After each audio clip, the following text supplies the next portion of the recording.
Okay, so imagine like you're walking through a market in like Delhi, you know, Hmm. all the hustle and bustle. But then it's kind of like everyone's just a little hesitant, Yeah, you know, sure. like thinking twice before buying anything. Yeah. That's India's urban spending freeze. All right. And that's what we're going to like deep dive into today. That's a great way to put it. Yeah, it's this like unexpected slowdown and it's having like a ripple effect across the whole economy. Yeah, it's interesting because usually it's the cities that are like driving India's growth. Exactly. But this time, something's different. We've seen the headlines, right? GDP growth is down to 5.4% last quarter, Right. lower than expected. And like all these reports from Bloomberg Business Standard and analyses from Study IQ, Hmm. they all say that like this change in how people in cities are spending money is a big reason why. Exactly. And we're not even talking about like luxury items or anything. It's like everyday things too. Yeah, even the essentials. I mean, we're seeing reports from like Nestle and Tata, big consumer goods companies, Right. and they're saying that sales are down in cities, especially for like the things that people buy all the time without even thinking about it. Yeah. It's unusual because for a long time, India's urban middle class, they're like the ones driving growth, Yeah, like a reliable engine. Yeah. So this change is a big deal. It's kind of wild to think about because like right after the pandemic, it felt like everyone was spending so much, Oh, yeah. all that revenge spending. Oh, totally. Yeah, Everyone was making up for lost time. exactly. But that's gone now. It seems like it, yeah. So what happened? Why is everyone suddenly like holding back? Well, I think a few things are going on. One is just the cost of living. Right, everything's more expensive. Yeah, Bloomberg was talking about how like groceries, fuel, everything's just gotten more expensive. Yeah. And that puts a strain on everyone's budgets. Yeah, it's like they have to really think about where their money's going. Exactly. And it's not just that things are more expensive, but like Business Standard said urban wages are actually shrinking, which is like something that doesn't usually happen unless there's a big crisis. Right.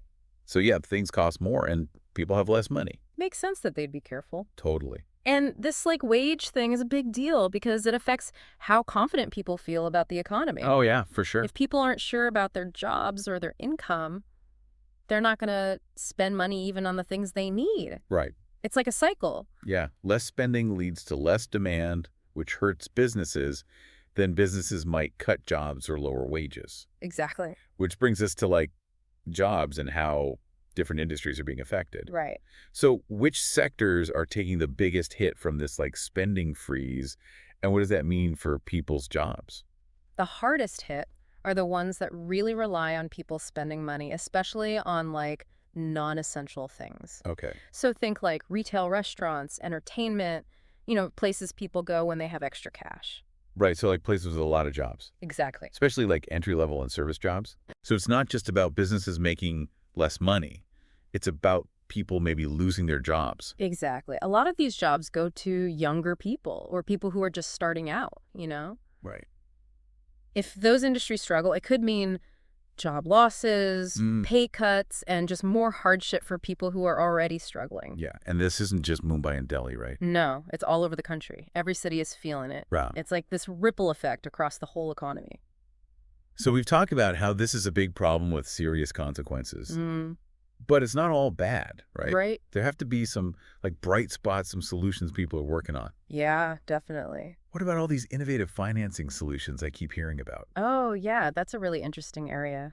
Basically, it's about finding new ways to help people get access to credit more easily. Okay. Especially with interest rates being so high and everything. So instead of just saying, hey, go get a loan, there are other ways to help people financially. Yeah, exactly. Like what?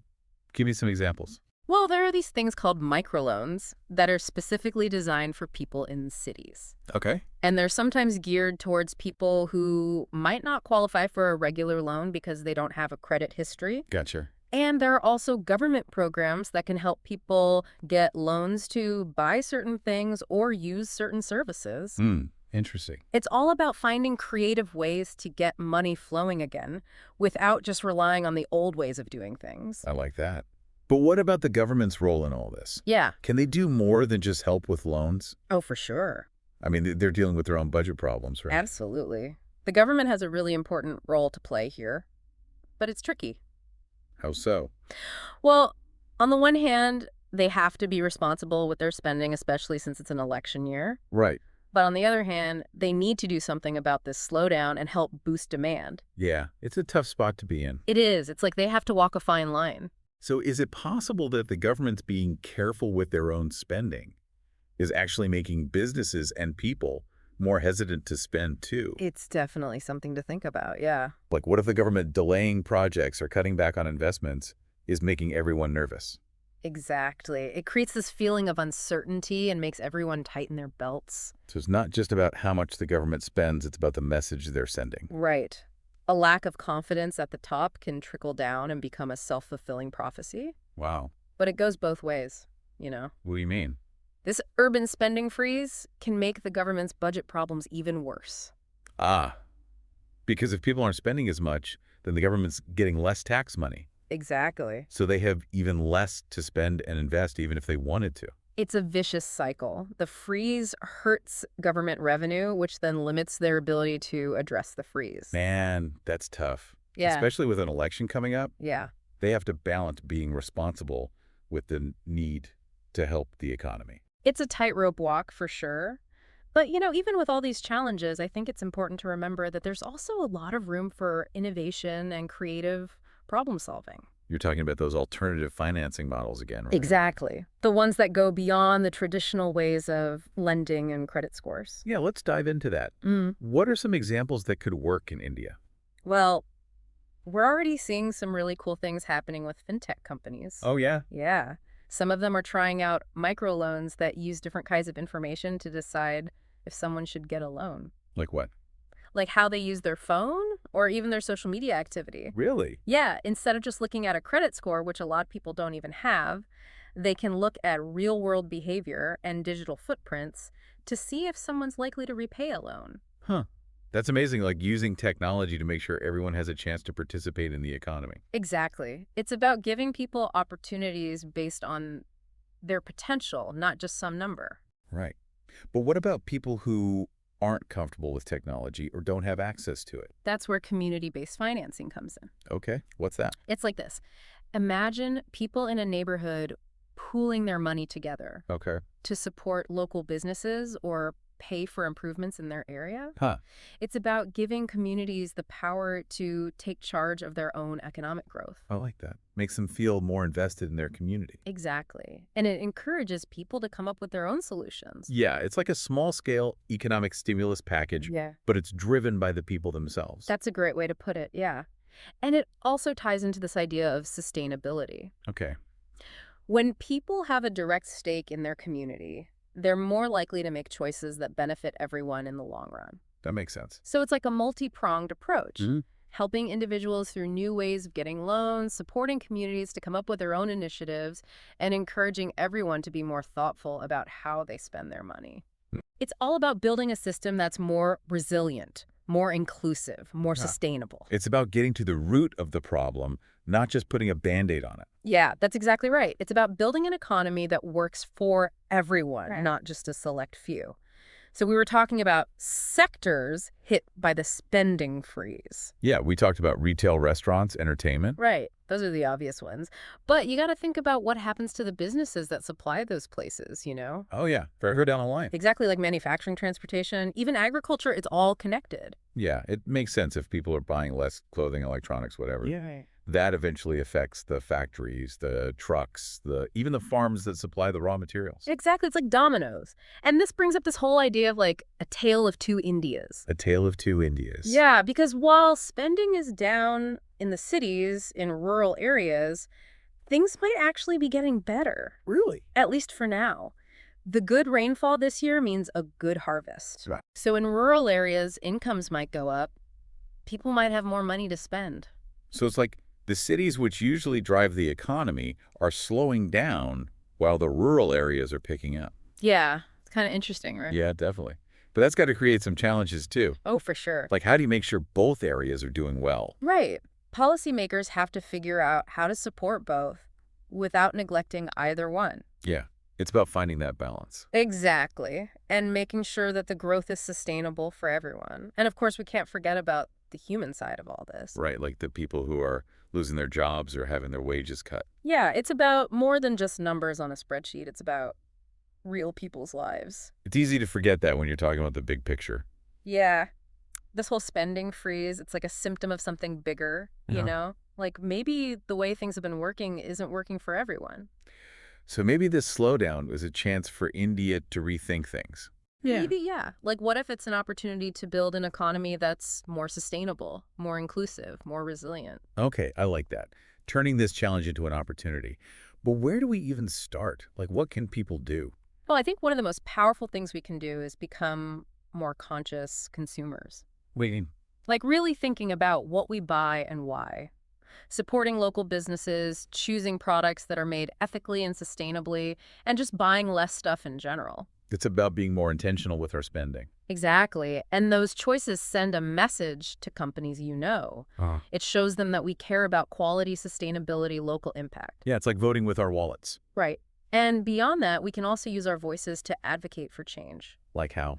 Talking about these issues, supporting organizations that are working to make things better, holding our elected officials accountable. So it's not just about what we buy, it's about using our voices and our actions to push for change. Exactly. We're not just along for the ride. We have the power to shape the future. We have agency. Right. And that brings us back to this idea of a tale of two Indias. Hmm. As India figures out how to move forward, finding a balance between the cities and the rural areas is going to be key. It's a balancing act. Yeah. On the one hand, we need to get spending going again in the cities, create jobs, Right. but we can't forget about the rural areas and the potential for growth there. So how do we do both? That's the question. Yeah. Can we find ways to combine the strengths of both the urban and rural economies? And make sure everyone benefits. Exactly. Can we create policies that promote balanced growth, that bridge the gap between those two Indias? Those are some big questions. They are, and they're questions that everyone needs to be thinking about: policymakers, businesses, everyday people. This deep dive has been really helpful in understanding all the different pieces of this puzzle. Definitely. We've covered a lot of ground, the factors behind the spending, freeze the impact on different sectors, innovative financing, the role of the government. Yeah, But now it's time to take what we've learned and do something with it. absolutely. It's time for action. Have those conversations, support the right initiatives, push for better policies. And remember that even with all the challenges we're facing, there's still a lot of potential. Right. India has always been a resilient and innovative country. Exactly. We can get through this and come out stronger on the other side. So this isn't just about understanding a problem, it's about finding solutions and believing that we can make things better. That's a great way to put it, yeah. But before we wrap up, I want to go back to the government's budget for a second. Okay. We've talked about the challenges they're facing, but are there any solutions on that front? It's the big question, right? Yeah. There's no easy answer, but there are definitely some things to explore. Like what? Well, one key area is making sure that every rupee the government spends has the biggest impact possible. So it's not just about spending more, it's about being smart with the money they already have. Exactly. It's Yeah. about prioritizing the things that will create jobs, generate income, and really boost the economy. Like what kind of things? Well, infrastructure projects are a classic example. Like roads and bridges. Yeah, things like that. Building those not only makes things more efficient, but it also creates jobs in construction engineering, all sorts of related industries. And those jobs lead to more income, more spending, more economic activity. Exactly. It's a win-win. But infrastructure projects can take a long time. True. Are there any quicker solutions? Oh, yeah, definitely. Investing in digital infrastructure is another big one. What do you mean by that? Like expanding broadband, internet access, making sure people know how to use technology, supporting the growth of online businesses. Gotcha. Those things can create new opportunities for entrepreneurship, innovation, and job growth. And those benefits can happen faster than with traditional infrastructure. Exactly. It's about investing in the future. But even with all the best ideas, the government can't do everything on their own right. Of course not. They need to work with the private sector. To get things done, Yeah. public-private partnerships, combining the government's resources with the expertise of businesses. And that kind of collaboration can also be really helpful for social programs, you know? To help people who are struggling. Yeah, like by working with NGOs, community organizations, even private companies, the government can make sure that help gets to the people who need it most. So it's about everyone working together. It is. We're all in this together. But, in an election year, it can be hard to focus on the long term. Oh, yeah, absolutely. It's easy to get caught up in the short-term political stuff. It is. But it's also a chance to talk about the things that really To matter. make sure the economy is a priority Exactly.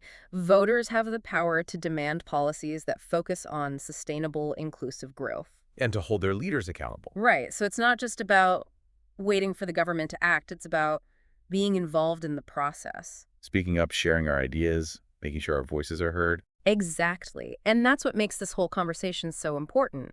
It's not just about understanding the problem, it's about finding solutions.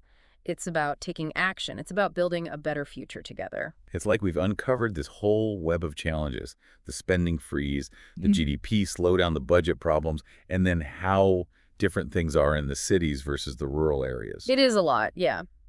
But I think instead of getting overwhelmed by it, we should see it as a chance to really think things through, Okay. to ask those tough questions and look for new possibilities. Like how? Well, what if this slowdown is actually a chance for India to rethink how it grows? You know, Right. what if it's an opportunity to build an economy that's not just focused on getting bigger, but on being more sustainable and resilient? Okay. I like that. Turning this problem into like a chance to build something better. Right. But how do we even start doing that? What can we actually do? Well, I think a big part of it is becoming more conscious consumers. What do you mean? Like really thinking about the choices we make when we buy things, supporting those local businesses, choosing products that are made in a way that's good for the environment and the people making them. Right. Thinking about the impact of our choices. Exactly.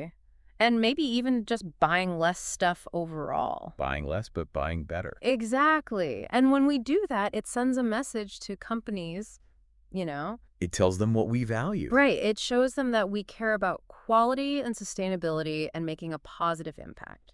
It's like we're using our spending power to shape the market. Exactly. And beyond our individual choices, we can also advocate for change on a larger scale. Okay. Like how? By talking about these issues with our friends and family supporting organizations that are working to promote sustainable development and holding our elected officials accountable for creating policies that reflect our values. So it's about using our voices and our actions to push for change. Exactly. We're not just bystanders in all of this. We have the power to make a difference. So you're saying that we need to shift from being passive consumers to active citizens. Yeah, that's a great way to put it. We need to reclaim our agency and help create a future where economic growth is about more than just numbers. It's about well-being, equity, resilience. Exactly. And that brings us back to this idea of the tale of two Indias that we were talking about before. As India tries to figure out how to move forward, finding that balance between its urban centers and its rural communities is going to be really important. It's like walking a tightrope. On one side, you have the cities that need help to get their economies going again. Right. And on the other side, you have the rural areas with their own potential for growth that needs to be nurtured. And that's where innovation and collaboration are really crucial. Can we find ways to use the strengths of both the cities and the rural areas to benefit everyone? Exactly. Can we create policies that support both sides and bridge that gap? It's about finding those connections and creating solutions that work for all of India. That's the goal. And I think this deep dive has given us a good starting point for understanding the problem and starting to think about those solutions. Definitely. We've covered a lot of ground today. We talked about what's causing the spending freeze, how it's affecting different parts of the economy. We even looked at some new ideas for financing and the role of the government. Yeah. But the real work starts now. It does. It's time to take this information and do something with it. To start those conversations, support the initiatives that we believe in, push for policies that will create a better future. And to remember that even in the middle of all these challenges, there's still hope. India has always been a country that knows how to adapt and overcome. Exactly. We can get through this and come out stronger on the other side. So to everyone listening, I want to leave you with this thought. Don't just sit back and watch this happen. Get involved, think about it, talk about it, and most importantly, take action. Because the future of India's economy, and maybe even the global economy, depends on the choices that we make today. That's a great way to sum it up, yeah. This has been such an insightful conversation. We've really dug into the challenges, explored some potential solutions, and talked about the importance of taking action. It's been a pleasure. Thanks for joining us today. Thanks for having me.